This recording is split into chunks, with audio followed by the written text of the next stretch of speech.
this book would never happen without lots and lots of luck, because I wasn't really the person, I didn't think, to write it. I thought you were. I really did. I thought it took me, I mean, before I actually said, yeah, I'm going to do this, that wasn't until 2014. And before I did that, I'd made 3 trips to Israel. I'd spent hours and hours and hours noodling over Amos's papers. I'd spent countless hours interviewing people in around Danny. And it kept, in the back of my mind, I kept thinking, Malcolm would do this better. And because it is your kind of subject, right? My problem, the problem I had right from the beginning, was unlike with The Blind Side or Moneyball or any of the Wall Street books, where I felt I really could get my mind around the subjects. I realized I had subjects whose minds were too big for mine to get around.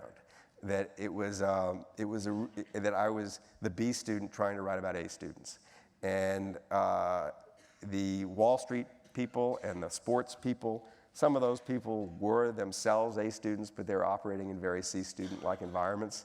That the Wall Street, in the end, did you just call Wall Street a C student environment? It's a C student environment, in the end, and it's and so I thought this subject really demanded an A student writer, which is you.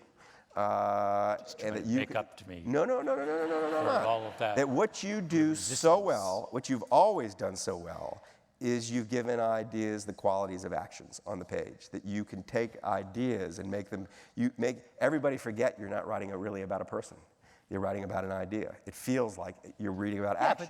And so I thought that quality in the writer who handled this material would have been very, very useful, and I knew I didn't have it.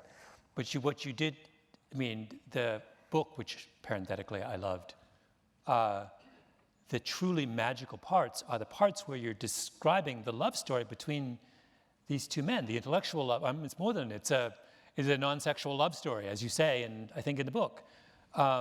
That's you, you're doing what you've done so beautifully before, and that's the part I thought that I don't believe I could have even come close to pull off. Why not? Here we go. Here we go. I mean, have you ever have you ever reflected? I mean, have you ever, why you have trouble writing relationships? Do we really? How much time do we have? No. So the relationship was one of if that relationship is what drove me into the book. That's right. I thought, and also the feeling. Here's what happened in the end. Here's what happens with all the books. All the books feel in the end like it is a responsibility. There's such good stories. I have so much of the material in my head. I have some special point of access. If I don't do it, nobody's going to do it. And I did realize at some point that the only way this book gets written is if I do it. And I said to Danny, actually, Danny was very reluctant and hesitant about me writing a book about Why? it. Because I think at the back of his mind, he realized that he was an A student who was about to be written about by a B student. and that's terrifying. Because but there's no one, no one smart enough to write it. That's right. That's right, too. And so I think also he didn't see, he saw nothing. He said, I'm the surviving partner. Whoever writes a book about us is inevitably going to give me more credit than I deserve. And people are going to be, in my world, are going to be angry and think it was self-aggrandizing for me to cooperate with this thing. He said, and I think he thought, like, what good could come of it? I can imagine a lot of bad things coming of it, but what good is going to come of this? And what prevailed, I think, was I persuaded him that whether he wanted a book written about them or not, someone is eventually going to do it, and possibly after he's no longer alive. Might as well be the guy who lives up the street. Might as well. What I said to him exactly was, somebody's going to write a book about you, and it's probably going to be a bad book. Of all, I should have the right to write a bad book about you.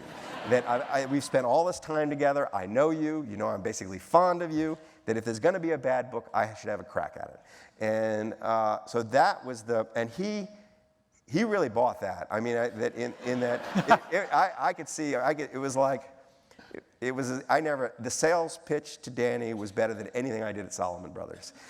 It was that he really, when he would get troubled in his mind about me doing this thing, he'd come back to that place. It's going to happen anyway. Someone's going to do it.